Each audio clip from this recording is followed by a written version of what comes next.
আমরা মানুষ, আমরা শিক্ষিত। আমি জানি না শিক্ষিত কাকে বলে। আমার সর্বদা একটাই প্রশ্ন, আমরা যদি শিক্ষিত হই, শিক্ষার মধ্যে তো আছে সবসময় সৎ পথে চলা, সত্যকে সত্য বলা, মিথ্যাকে মিথ্যা বলা, মানবতার কল্যাণ হয় এরকম কাজ না করা, ঘুষকে না বলা, মানবতার অকল্যাণ হয় এগুলোকে না বলা, সবসময় সৎ পথে চলা, সবসময় অনেস্ট থাকা, সবসময় ভালোর কথা বলা। তারপর আমরা শিক্ষা অর্জন করে কি সত্যি আমরা পারছি যে বইয়ের মধ্যে আমরা পরে পরে বড় হয়ে সার্টিফিকেট অর্জন করেছি সেই বই অনুযায়ী আমরা চলতে, সেই বই অনুযায়ী আমরা নিজেদেরকে উপস্থাপন করতে, সেই বই অনুযায়ী আমরা নিজেদের চরিত্র গঠন করতে পারছি, সেই বই অনুযায়ী আমরা কি নিজেদের বিবেককে জাগ্রত করতে পারছি? আমরা ব্যর্থ। আপনার পড়াশোনা বড় বড় সার্টিফিকেট, মাস্টার ডিগ্রি, বড় বড় ডিগ্রি, বড় বড় বিশ্ববিদ্যালয় সব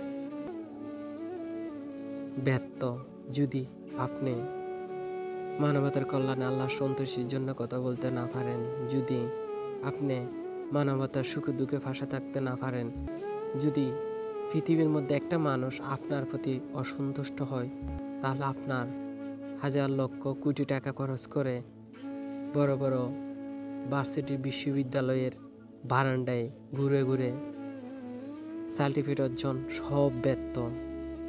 দিন শেষে আপনি আপনার কবরে যাবেন, আমি আমার কবরে যাব। কেউ কারো না।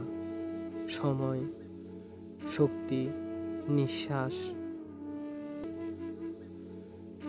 অর্থ থাকতে যতটুকু পারেন সত্যর পক্ষে সবসময় সুন্দর করে উপস্থাপন করতে, মানবতার কল্যাণে আল্লাহর সন্তুষ্টির জন্য নিজেকে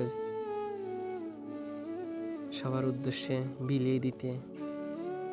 দিন শেষে আমরা একাই, আমরা যেভাবে পৃথিবীতে আসছি ঠিক সেভাবে পৃথিবী থেকে চলে যাইতে হবে। হয়তো একদিন আগে, হয়তো একদিন পরে। দিন শেষে আমরাও সবাই, আমি আপনি প্রত্যেকটি নরনারী, আমরা কবরের বাসিন্দা। আমরা যেখান থেকে আসছি সেখানে আমাদের আসল ঠিকানা।